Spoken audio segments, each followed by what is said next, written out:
Hello, YouTube. Quick video unpacking your soliloquy, which you have already seen. This is split up in this template. Highlighted parts are different sentence types. Down the side here are the different aesthetic features that I use, and the right-hand column of the table outlines the structure of the soliloquy, and on the bottom are the different sentence types that are used in correlation with the colors on here. I'll go through it section by section, have a quick chat about the different features. I'll read each section first and then point out a few things about it. This is the exposition. I can't believe it's happened to me again. Susan, my poor innocent baby, and now Juliet. I've always wanted to be a mother. Everything I try to do, I model on my own mother. Her career, her hobbies, her friendships, all sacrificed for the benefit of her children. She always ensured others' cups were filled before her own. She was a family woman, the queen bee in the hive. Family trumped all. I will point out I haven't highlighted every sentence type that is used. However, we can see a variety, one, two, three, four, at least five different sentence types within this opening paragraph. In the exposition, I've outlined, what you could do is who, where, when. Think about those things. Obviously, I'm speaking from the perspective of the nurse here. I've given some of the nurse's values, attitudes, and beliefs, and linked it into where she got those from. She got her values, her attitudes, and her beliefs from her mother. We don't know much about the nurse's mother in the play. We don't ever hear about the nurse's mother, but we do know that the nurse was a mother herself. She had a child called Susan who was born on the same day as Juliet, but she died as a baby. And we learn that in the opening scene or two of the play. And that's the only point it's referenced in the play. So I'm using that as a bit of a stimulus for the nurse to get her thinking about Juliet, but also Juliet as a innocent baby, okay, or Susan as an innocent baby, but also linking that to Juliet. So this section here is an emotive appeal. So straight away, I'm trying to appeal to the emotions of the audience and try and draw my audience in. There's an analogy here. She always ensured others' cups were filled before her own.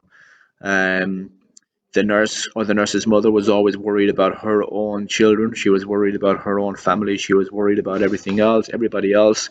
That's further developed in this next sentence. She is the queen bee in the family. So I use this metaphor of the queen bee in the hive, and that's what the nurse's mother was to them.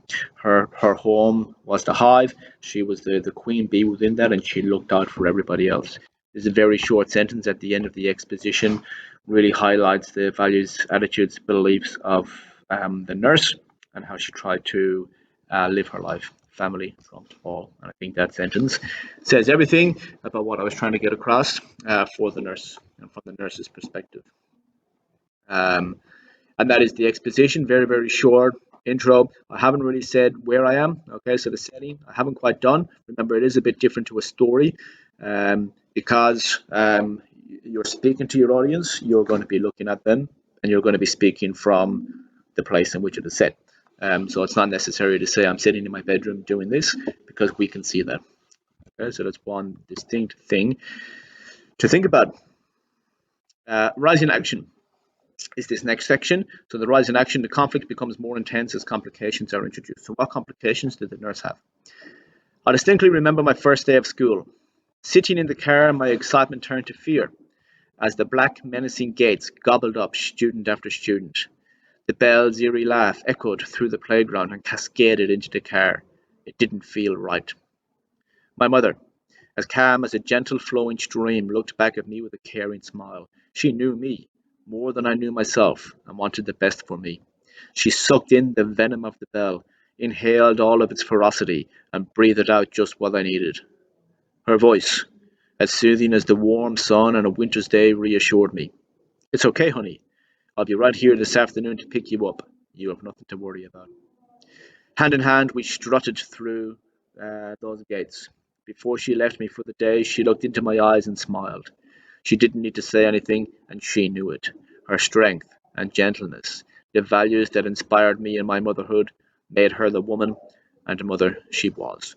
So this first paragraph here is the first two paragraphs. First complication for the nurse. Her first day of school, thinking back to her first day of school and the role her mother played in that for her. Okay, you can see again a range of sentence types. This sentence here is a list of three, red, white, blue, which I didn't quite highlight, but I'm going to highlight that now to point up on that. So again, you can see a range of different sentence types within here. What have we got? We got a range of personification. Okay, so the gates, the menacing gates gobbling up students. So it really has this intimidating atmosphere surrounding the school. I developed that further with the bell. The bell's eerie laugh echoed through the playground and cascaded into the car. It really shows the fear that the nurse had on her first day of school. Very short sentence again. It didn't feel right. So notice I'm not overdoing the first sentences, the very short sentences, but I'm using them in particular moments for effect. Okay. Explore the subject sentence for the mother, which leads into a simile, as calm as a gentle flowing rich stream. Okay, so she's the contrast between the school and the playground and the mother is quite stark there and very, very significant for the nurse, and she remembered that. Um, Bit of cohesion here. Sorry about the messing around. Hold on, here we go. Cohesion. She sucked in the venom of the bell, inhaled all of its ferocity, and breathed out just what I needed. So the linking the anger of the bell to the nurse's mother, who sucked in all of that venom. Okay, look at the use of words here. So we got venom, um, soothing, strutted. So we're not using these simple tier one vocabulary. We're kind of really thinking about the tone and the mood we want to get across here, trying to appeal to the emotions of a reader throughout, and keeping that in mind with the vocabulary that we choose. Again, and explore the subject sentence, and I've linked in a simile in here again. Her voice as soothing as the warm sun on a winter's day. Okay, so we've got two similes there for the mother in short succession. Dialogue here, so we got a bit of a recount, so I've incorporated a bit of dialogue. It's okay, honey. Remember, this is recount. We can have a dialogue if we are recounting, but in a soliloquy, you can't have a conversation with another character. Okay? Our sentence, hand in hand, we strutted through those gates. That was the first complication going to school. Second complication is introduced here. Oh, Juliet, Juliet. She had the world at her feet. As her mentor in life, or should I say the mother she should have had, I tried to lead her down the right path. Like my mother, I gave my life to Juliet, especially after Susan's death, but I wanted more for her. As a toddler, she was the happiest kid in the world. She was filled with wonder and awe at the world around her. Every night before going to bed, she stood and stared at the moon and stars. Her love for astronomy began then. At the library, she spent hours upon hours in the science section, poring through book after book. Whilst there, she learned the names of obscure galaxies and stars. She dreamt of one day being up there amongst them. By the age of 11, she decided to study physics and astronomy in uni. She was developing into a young, independent woman who would do anything to achieve her goals. Okay, so we've developed here into looking at Juliet. So along from this sentence here, her strength and gentleness, that made her the woman, the mother that she was, and it's what the nurse strived her motherhood on. Okay, strength and gentleness. And we're going in here. As her mentor in life, or should I say the mother I have had, we're looking at the attitudes and the values of the nurse here, and we're drawing on her perspective of Juliet's actual mother in the play, okay, and her perspective and her perception of Juliet's mother, which is I'm making it out to be. It's not very good. Like my mother, I gave my life to Juliet, especially after Susan's death. So again, we got a bit more cohesion here, linking back to the beginning of my soliloquy. And then this whole section here is looking at the knowledge of the play to create a backstory for Juliet. Okay, and we know in the play that she spoke about the moon and the stars a lot. A lot of her analogies were about the moon and the stars. So I've used that. to create this backstory about how Juliet, in a modern setting, will be going to university to study science and physics and astronomy. Okay, so I've used my knowledge of the play, my knowledge of Juliet, to create that backstory for her. Next complication is Romeo arriving. I haven't spoken about Romeo yet in my soliloquy, but here we go. Before Romeo, there were other boys on the scene. She was adored by many. Juliet never had to swipe left or right. She never had to go looking at all. Those boys always sought her out. But it was Romeo who truly stopped her in her tracks. It's no secret that their families didn't like each other. They had some weird history. But it didn't stop Romeo and Juliet from falling for each other. As the Spice Girls famously sung, those two really did become one. Romeo, that sweet, adorable young man, really did cherish Juliet. Together, they could have conquered the world. He knew her. He picked out stars in the constellation and compared them to Juliet, and she loved him for it. He took her passions and hobbies and made them his. Juliet was devastated when he left. She retreated into her shell and hasn't been the same since. And then came this morning. Again, incorporating some modern elements to this. We know Juliet was adored by Paris in the play. We know she was adored by Romeo. Okay, she didn't have to go looking for either. Yes, she met Romeo at the party, but she didn't have to do anything to draw his attention. So I've incorporated this idea of Tinder, swiping left and right. She never had to do that. She never had to go looking. She never had to use those apps on her phone. The boys always sought her out. She always had a date ready to go. Um, Again, drawing on my knowledge of the play to talk about how the families never liked each other. Modern allusion again to the Spice Girls, to this illusion. They had a song called Two Become One, and I've incorporated that in here. So it's, again, modern illusion showing the nurses. If she was living in a modern time, she might have liked, well, maybe not too modern, maybe 20 years ago, she might have liked the Spice Girls. Romeo, that sweet, adorable young man, really did cherish Juliet. So again, an explore the subject sentence. We've got a metaphor here for Juliet. She retreated into her shell. So she's comparing her to a turtle, going back into her shell. And she hasn't been the same since. This last line is a complete change in mood. Okay, and then came this morning. So it's all good, good, good. But then, and this leads into the climax when she walked in and she saw Juliet. At first, and notice how before I begin, the climax is quite short here. Okay, so the rising action and yours might be different. Here, my rising action is very long. Climax is quite short.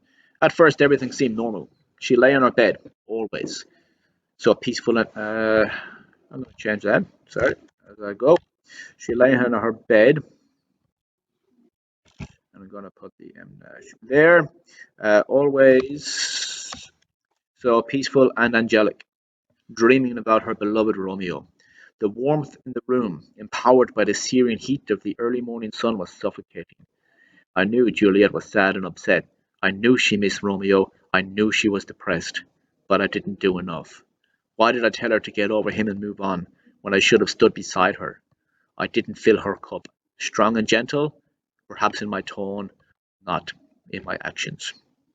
Okay, this little section here, I've drawn a lot on cohesion and linking ideas from earlier in my soliloquy back in here.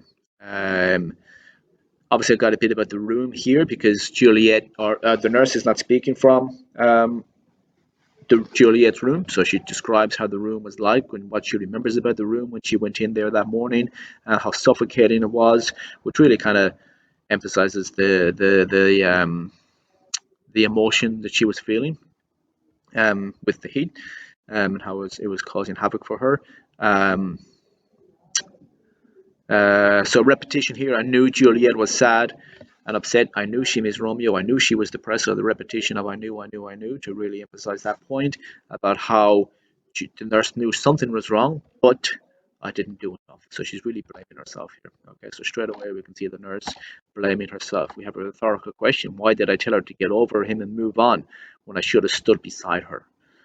That, again, is drawing knowledge from the play where the nurse, after Romeo was expelled or banished from Verona, she told her that, well, then maybe Paris is not that bad after all. Here's the cohesion. I didn't fill her cup. So that links right back to the start where Juliet's, the nurse, spoke about how her mother always filled other people's cups first. Okay, I didn't fill her cup. So she draws on reflections of her own mother, which she does here again, strong and gentle. We said her mother was strength and gentleness, this time strong and gentle, question mark. Again, a rhetorical question, two rhetorical questions here, but the nurse really reflecting on her own values, attitudes, and beliefs, and how she's not living up to be the mother that she wanted to be, the person that she wanted to be. And she's blaming herself and the role that she had in the death of Juliet, the death of Juliet. Perhaps in my tone, but not in my actions. Resolution, what's she going to do? She needed me and I let her down. And now it's up to me to find Romeo and let him know. I must do that for Juliet. I must do what she would want me to. I must. Okay, so repetition of I must in here. The resolution from the nurse is that she's going to find Romeo and do what is right. And let Romeo know, let her know the role she had to play in it. She blames herself, but she feels that she has to find Romeo immediately. Okay, which we know it doesn't happen in the play, but this is going in before um, or just after that point where she finds Juliet dead. Okay, so that's that range of sentence types, a range of aesthetic features, metaphor, simile, personification, imagery, cohesion, allusion, symbolism, and the structure of it is there too. So I hope you find this useful in your drafting and editing and final copy of your soliloquies.